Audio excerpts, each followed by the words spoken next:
Hello learners, welcome to channel. तो अगर आप भी पोस्ट ग्रेजुएशन कोर्स में एडमिशन चाहते हैं तो आप एक एंट्रेंस एग्जामिनेशन देकर 151 यूनिवर्सिटीज में काउंसलिंग करवा सकते हैं। सिर्फ एक एंट्रेंस एग्जामिनेशन देना है और उसके बाद फिर 151 यूनिवर्सिटी की काउंसलिंग में जाकर आप पार्टिसिपेट करके वहां पर आप अपने मनपसंद कोर्स में मनपसंद यूनिवर्सिटी में एडमिशन ले सकते हैं। तो एनटीए यानी नेशनल टेस्टिंग एजेंसी जो है वो सीयूईटी यानी कि common university entrance test conduct कराती है हर साल। तो सीयूईटी 2024 के लिए एप्लीकेशन फॉर्म ओपन हो चुके हैं और इसकी डेट को फिर से एक्सटेंड कर दिया गया है। अब जो है आप 31 जनवरी 2024 तक जो है इसका फॉर्म फिलअप कर सकते हैं। पहले ये डेट 24 जनवरी 2024 थी, अब जो है 31 जनवरी 2024 तक आपको रात 11:50 तक एप्लीकेशन फॉर्म फिलअप कर सकते हैं इसके लिए। और वहीं पर पेमेंट जो है वो 1 फरवरी को रात को 11:50 तक कर सकते हैं, लेकिन कोशिश करें कि 31 जनवरी 2024 को ही आप फॉर्म फिलअप करके अपना फी भी जो है वो पेमेंट कर दे। वहीं पर कोई भी गलती नहीं होनी चाहिए। अगर कोई गलती हो जाती है तो 2 फरवरी से 4 फरवरी के बीच में आप उसमें चेंजेस कर सकते हैं, लेकिन याद रहे कि कुछ ही फील्ड में चेंज कर सकते हैं।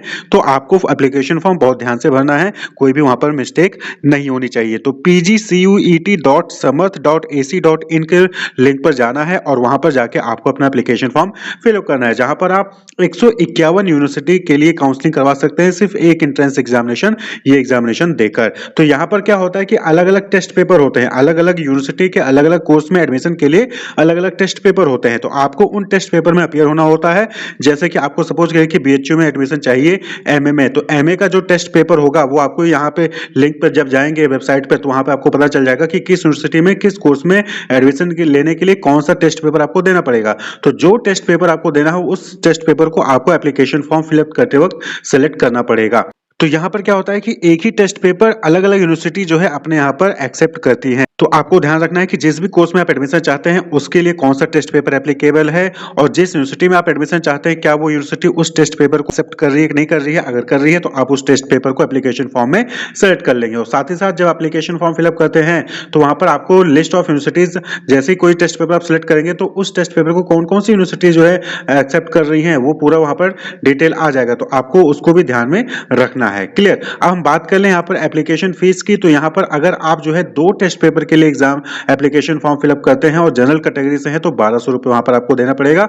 और उसके बाद एक्स्ट्रा टेस्ट पेपर के लिए 600। मान लो कि आप जो है एमए भी करना चाहते हो, एमए के लिए भी एलिजिबल हो, एमकॉम के लिए भी एलिजिबल हो और एमएससी के लिए भी एलिजिबल हो, तो आप यहाँ पर 3 टेस्ट पेपर दे सकते हो। तो 2 टेस्ट पेपर के लिए तो 1200 देना है जनरल कैटेगरी वालों के लिए, और अगर तीसरा पेपर लेते हो तो 600 रुपए, यानी कि हर एक एक्स्ट्रा पेपर के लिए 600 रुपए आपको देना पड़ेगा।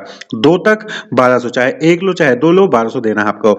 OBC NCL general EWS category वालों के लिए 1000 है, एससी एसटी थर्ड जेंडर वालों के लिए 900 है और पीडब्ल्यूबीडी के लिए 800 रुपए है 2 टेस्ट पेपर तक। उसके बाद एक्स्ट्रा जितना भी पेपर लेंगे वो 600 जनरल कैटेगरी के लिए और बाकी कैटेगरीज के लिए 500 रुपए एक्स्ट्रा पेपर के लिए लगेंगे। क्लियर। तो ये आपको यहाँ पर ध्यान रखना है।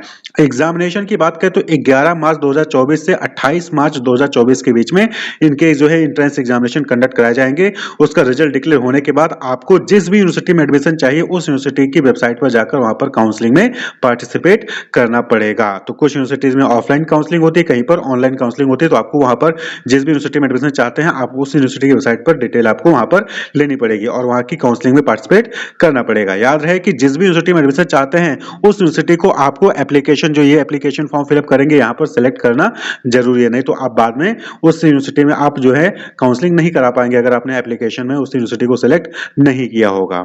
Wish you all the best, keep watching.